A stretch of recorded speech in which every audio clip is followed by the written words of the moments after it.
Rape, rape as a forensic doctor किसको कहेंगे हम? जो रेप है, रेप का जो डिफिनेशन देता है वो 375 इंडियन पिनल कोड देता है। ये क्या देता है? डेफिनेशन। और 376 क्या करता है? ये बोलता है कि रेप में पनिशमेंट क्या मिलेगा। पहला क्वेश्चन तो ये आता है, तो कैसे याद रखेंगे? रेप को मैसेज, 3 लोगों ने एक लड़की के साथ सेक्स किया, साथ, ये बस याद करने का ट्रिक है, ठीक है, इसका कोई लॉजिक नहीं है। 376 और 375 कैसे याद रखेंगे? 5 नॉलेज दिया, जैसे एक पीछे चल जाना, पहले डिफिनेशन देते हैं उसके बाद पनिशमेंट देते हैं। पहले ये तो डिफाइन कर लो कि रेप हुआ है कि नहीं। अब रेप का डिफिनेशन क्या है? रेप में क्या है कि आप रेप में, रेप इज इंसर्टिंग पेनिस, ठीक है, पेनिस या पेनिस लाइक ऑब्जेक्ट, ठीक है, जरूरी नहीं है कि पेनाइल इंसर्शन ही हो, पेन, फिंगर या कोई भी चीज आप इंसर्ट करते हैं, इंपॉर्टेंट चीज, वजाइना में, ओरल रूट में, एनल रूट में, यूरेथ्रल रूट में, जरूरी नहीं है कि जो इंसर्शन हो वजाइना में ही हो, ठीक है। अगर oral route, anal route, urethral route में भी इंसर्शन करके अगर सेटिस्फैक्शन मिल रहा है तो उसको रेप के अंडर माना जाएगा। हेंस रेप को हमने डिफाइन किया नेचुरल और अननेचुरल।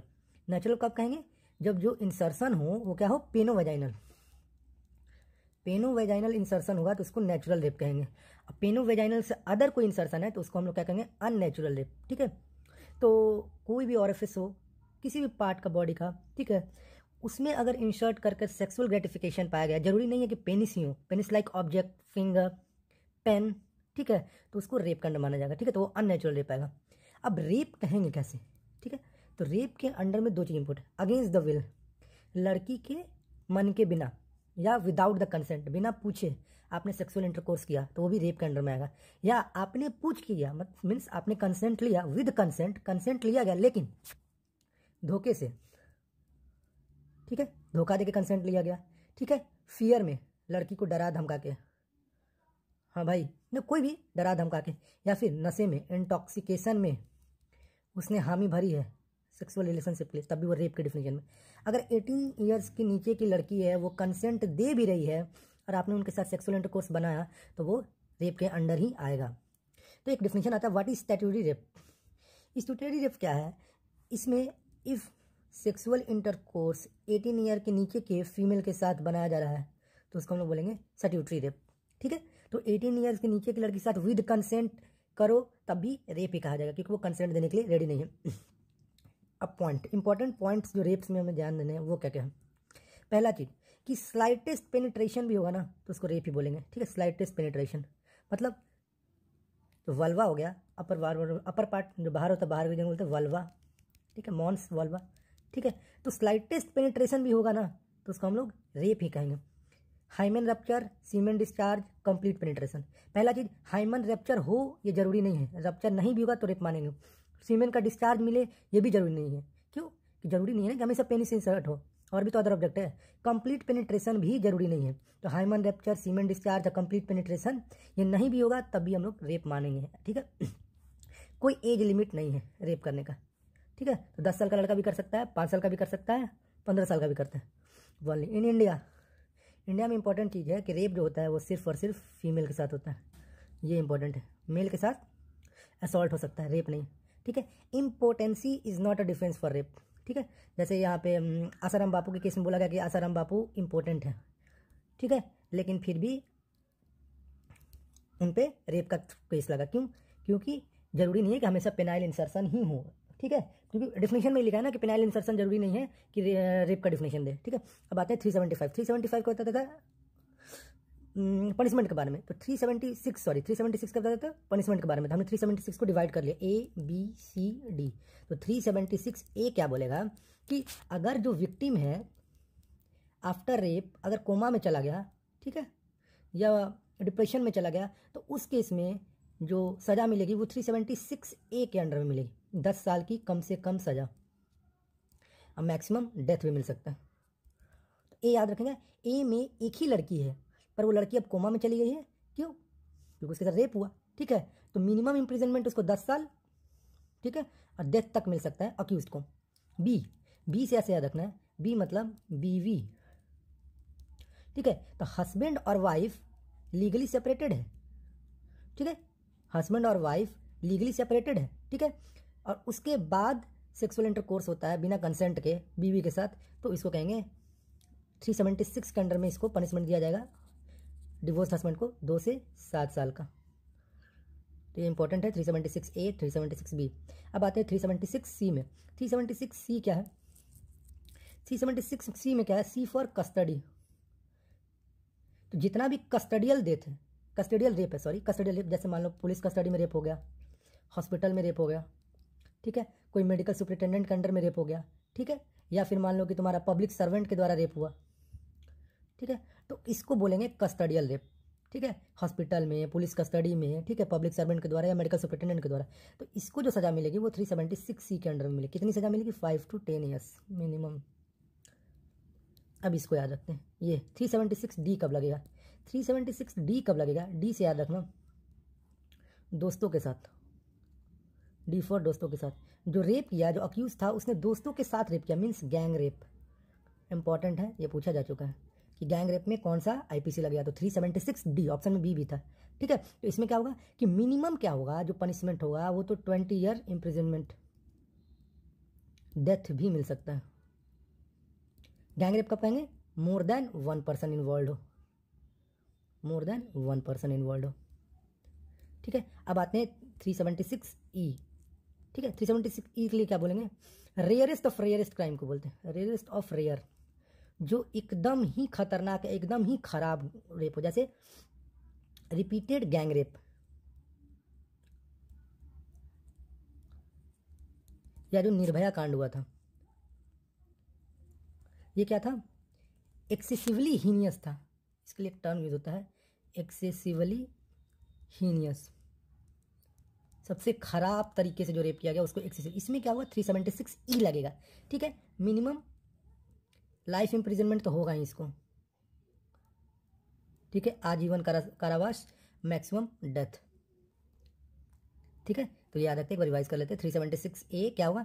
ए मतलब किसी एक के साथ हुआ और वो कोमा में चली गई, बी मतलब बीवी के साथ हुआ, हस्बैंड और वाइफ लीगली सेपरेटेड है, डाइवोर्स्ड है, उसके बाद अगर सेक्सुअल इंटरकोर्स हो रहा है बिना कंसेंट के तो उसको हम लोग 2 से 7 साल का सजा देंगे। सी कस्टडी में हुआ, police, hospital, medical superintendent, public servant.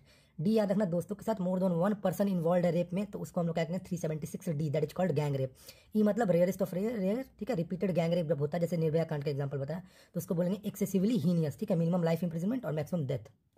अब एक इंपॉर्टेंट टॉपिक देख लेते हैं, पॉस्को एक्ट। पॉस्को एक्ट क्या होता है? फॉर अगर जो रेप की वो है, विक्टिम है, वो लेस देन 18 ईयर ओल्ड है, तो सबसे पहले 2012 में आया था, आफ्टर द निर्भया कांड। फिर इसको इम्प्लीमेंटेशन आया, पहले बार इम्प्लीमेंटेड 2012 में था, अमेंडमेंट आया 2019 में। 2019 में क्या अमेंडमेंट आया कि अगर एग्रीवेटेड पेनिट्रेटिव सेक्सुअल असॉल्ट हो रहा है, aggravated penetrative sexual assault, penetrative होना चाहिए, ठीक है, तो पॉस्को लगेगा। 2019 में बोला। कब हो? Caused by the custodial person करने वाला कौन हो? या तो पुलिस हो 18 साल से नीचे के लिए बच्चे के लिए, हॉस्पिटल स्टाफ हो, ठीक है, आर्म्ड फोर्स हो, गार्जियन, ठीक है, या फिर गैंग रेप, या कोई सिक्योरिटी पर्सन, ठीक है। तो अगर ऐसा हो तो इस अमेंडमेंट में हमने इन चीज़ों को ऐड किया। तो पॉस्को एक्ट किसके लिए? इंपॉर्टेंट क्वेश्चन है, लेस देन 18 ईयर ओल्ड्स के लिए।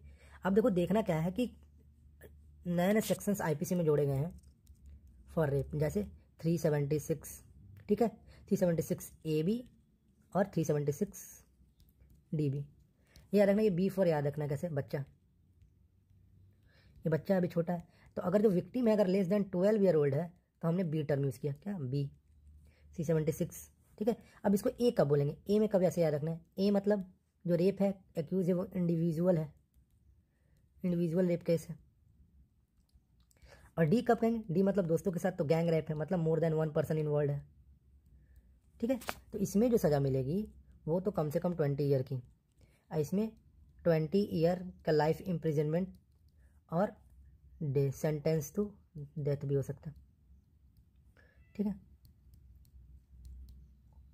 तो फांसी की भी सजा मिल सकती है। ये हो गया 376AB और 376DB। अब बात करते हैं, एक और सेक्शन है 376, ठीक है, DA। डी लिखा है, इसका मतलब गैंग रेप, ठीक है, और ए का मतलब यहाँ याद रखना कि लेस देन 16 ईयर ओल्ड की लड़की है, ठीक है। तो अगर लेस देन 16 ईयर ओल्ड की लड़की है, उसके साथ गैंग रेप होगा तो क्या इम्प्रिजनमेंट लगेगा? आईपीसी लगेगा 376DA और सज़ा लाइफ इम्प्रिजनमेंट।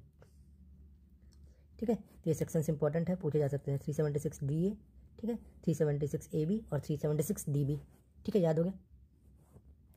अब पॉस्को एक्ट है, जो पॉस्को बिल आया था उसके अकॉर्डिंग क्या होता है, लेस देन 18 ईयर ओल्ड है, उसके साथ रेप हुआ है तो उस पर पॉस्को लगेगा। ठीक है, तो अगर देखते हैं, अगर मान लो पेनिट्रेटिव असॉल्ट है, मतलब पेनिट्रेशन हुआ है, ठीक है, तो इस केस में क्या होगा, child less than 18 year old है तो मैक्सिमम जो मिनिमम जो सज़ा मिलेगी वो 20 साल की।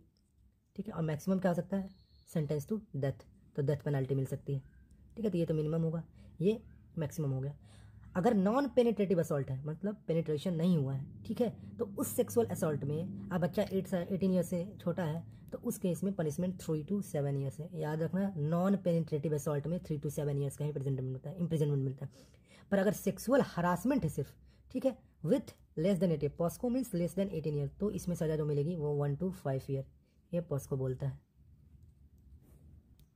तो हर साल एक क्वेश्चन आ रहा है कि एग्जामिनेशन ऑफ एक्यूज्ड, रेप करने वाले और रेप जिसका हुआ कैसे करेंगे। तो पहले जो विक्टिम का एग्जामिनेशन होगा वो कौन, किस सीआरपीसी क्या बोलता है, प्रोसीड्योर बताता है। ठीक है, तो सीआरपीसी 164 क्या बोलेगा कि हाँ भाई विक्टिम का तो एग्जामिनेशन करना है। ठीक है, और मिनिमम रैंक कौन करेगा, एसआई, ये क्वेश्चन आ गया। Sub inspector, sub inspector female होनी चाहिए, ये भी क्वेश्चन है कि रेप के केस में एसआई फीमेल होना चाहिए, डॉक्टर फीमेल होनी चाहिए। ठीक है, एग्जामिनेशन विथ कंसेंट, ये याद रखना, बिना विक्टिम के कंसेंट, यहाँ पे हमें कंसेंट चाहिए, जिसके साथ रेप हुआ उसका कंसेंट बहुत मैटर करता है। ठीक है, लेकिन अगर अक्यूज का एग्जामिनेशन करोगे तो अक्यूज का कंसेंट नहीं मैटर करता है। ठीक है, ये इंपॉर्टेंट चीज़। फिर एक क्वेश्चन आता है क्या, कि जो स्पर्म है वो वेजाइना में कब तक डिटेक्ट हो सकता है, तो 6 से 12 घंटे तक। ठीक है, स्पर्म का डिटेक्शन इन वेजाइना। और एक क्वेश्चन होता है कि एग्जामिनेशन जो विक्टिम का कब तक कर सकते हैं, तो 3 डेज, इंपॉर्टेंट, कितना, 3 डेज, दैट इज 72 आवर्स तक आप विक्टिम का एग्जामिनेशन कर सकते हैं। ये क्वेश्चन पूछा जा चुका है। ठीक है, और इंपॉर्टेंट पॉइंट्स देख लेते हैं हम लोग, जो जो इंपॉर्टेंट है। जैसे ये टोल्यूडिन ब्लू डाई, जो टोल्यूडिन ब्लू डाई है ये क्या करता है, इंजरीज जो हुआ है वजाइना में उसको डिटेक्ट करता है, या पेरिएनल रीजन में अराउंड द वजाइना जो रीजन है उसमें जो इंजरीज है उसको डिटेक्ट करेगा। फिर ये ग्लेस्टर कीन रोड, जिसको हम लोग हाइमेनोस्कोप, इसका इमेज बस क्वेश्चन भी आ चुका है, ये क्या करता है, हाइमेन के रप्चर को डिटेक्ट करता है। ठीक है, ठीक है, तो 4 स्वैप्स हमको लेना है, minimum 4 swabs required from the different region collected. अब हमको एग्जामिनेशन, अगर अक्यूज का एग्जामिनेशन करेंगे, जिसने रेप का अक्यूज है उसका कंसेंट जरूरी नहीं है। ठीक है, तो उससे कंसेंट नहीं लेंगे। एक बार अगर आपके पे रेप का अगर वो हो जाता है, अक्यूज हो सकते हो, तो आप पे कंसेंट के बिना कंसेंट के आपकी एग्जामिनेशन होगा। करने वाला मिनिमम यहाँ भी सब इंस्पेक्टर लेवल होगा। ठीक है, एक ये क्वेश्चन पूछा, जो स्मेगमा है वो around the glands penis present रहेगा, ये पेनिस के अराउंड ये स्मेगमा प्रेजेंट रहेगा। ठीक है, अगर सेक्सुअल इंटरकोर्स नहीं हुआ है, ठीक है, तो 24 घंटे तक ये प्रेजेंट रहेगा। जो पेनाइल स्वैप्स लेते हैं, हम लोग पेनाइल से स्वैब लेते हैं क्या डिटेक्ट करने के लिए, कहीं यहाँ पे वेजाइनल सेल्स है कि नहीं। अगर वेजाइनल सेल्स पेनिस के ग्लैंड्स पेनिस में मिलेगा अराउंड में, तो इसका मतलब कि हाँ इंटरकोर्स हुआ है, मतलब इस आदमी ने इंटरकोर्स किया, कोई इस पर्सन ने। तो यहाँ पे वेजाइनल सेल्स को जो हम लोग डायग्नोस करने के लिए स्टेन यूज़ करेंगे वो पोस्ट का लूगल्स आयोडीन या फिर पेपिनिकुलाओ स्टेन्स। ठीक है, ये इंपॉर्टेंट है।